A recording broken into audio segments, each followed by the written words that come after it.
Hi, thank you for inviting me, even though the government of the country in which that event is happening has closed its doors to us. It's fine, we're kind of used to that. My name is Cristina. I was born in Havana in a working class neighborhood. My house was located at the corner of two streets with the most intriguing names: Reform and Commitment, kind of hinting at what my life was going to be about. I studied journalism here in Havana and then I did a master's in London. I went through college to get my bachelor degree in journalism without paying a penny, and I have never seen a gunfire in my life. I am a member of the Cuban Union of Journalists, and I am also a mom of a talkative 2-year-old baby. The name of this panel leaves room for so many stories. The cost of the US interventions in my country is impossible to cover in 5 minutes. I'll try to give you a glimpse using a few examples from my own life. My entry into activism was as a demonstrator in front of the US diplomatic headquarters here in Havana.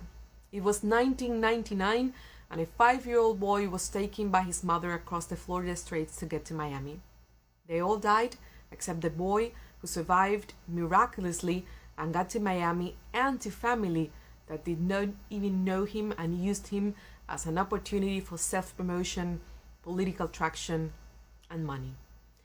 They refused to return him to his father, who was anxiously demanding his return.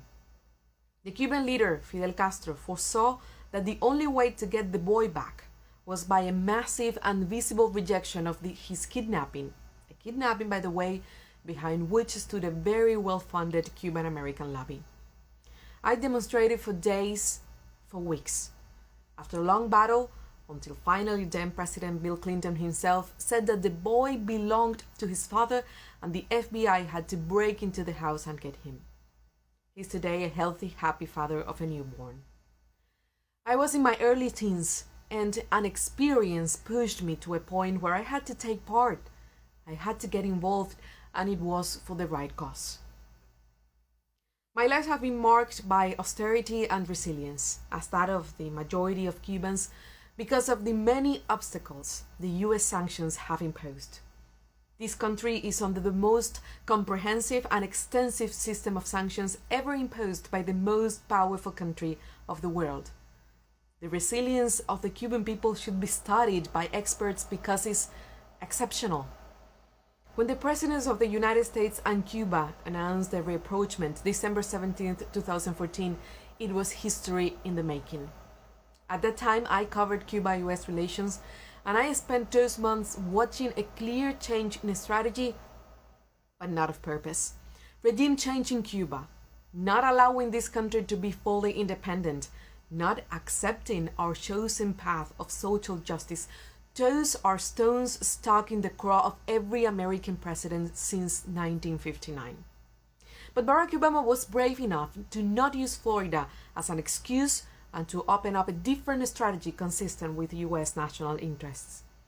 Still, the sanctions were left intact, and unexplained health incidents that have been seen all over the world, including the US, were used as an excuse to close down consular services and so close the doors of the US to Cubans.